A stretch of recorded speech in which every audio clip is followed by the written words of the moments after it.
जब तलवारें कांपने लगें, जब हजारों का हुजूम खौफ से पीछे हटने लगे, तो समझ जाओ कि मैदान में शेर खुदा उतर चुका है। दोस्तों, ये दास्तान है हैदर करार, हजरत अली की। वो मर्द मैदान जिसके हाथ में जब इज़वाल अफ़कार होती तो बड़े से बड़ा लश्कर भी अपना रास्ता बदल लेता था। खैबर का मैदान सजा था, धौल उड़ रही थी और घोड़े बेचैन थे।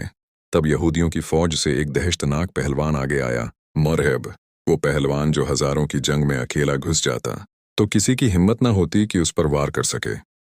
मगर उसकी माँ ने एक नसीहत की थी, बेटा, तो बहुत बहादुर होगा, हजारों पर भारी होगा, मगर याद रखना, अगर कभी हीदर नाम के इंसान से सामना हो जाए तो इससे लड़ने की गलती हरगिज मत करना। मगर मरहब अपनी ताकत के घमंड में सब भूल गया और लिलकारा, है कोई जो मेरा मुकाबला कर सके? हर तरफ सन्नाटा छा गया।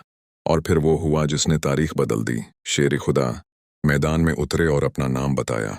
मरहब ने अपना पूरा जोर लगाकर एक के बाद एक 3 वार किए, मगर सब खाली गए।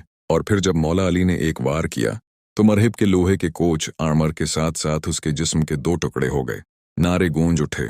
हजरत अली सबसे बहादुर थे, मगर सबसे ज्यादा सजदा करने वाले भी। वो जो रातों को अल्लाह के हुजूर गड़गड़ा कर रोते थे और दिन में शेर बन जाते थे। आज भी जब कोई बहादुरी की मिसाल देता है तो शेर खुदा का नाम सबसे पहले आता है। बेशक अली जैसा कोई बहादुर नहीं और ज़वाल अफ़कार जैसी कोई तलवार नहीं,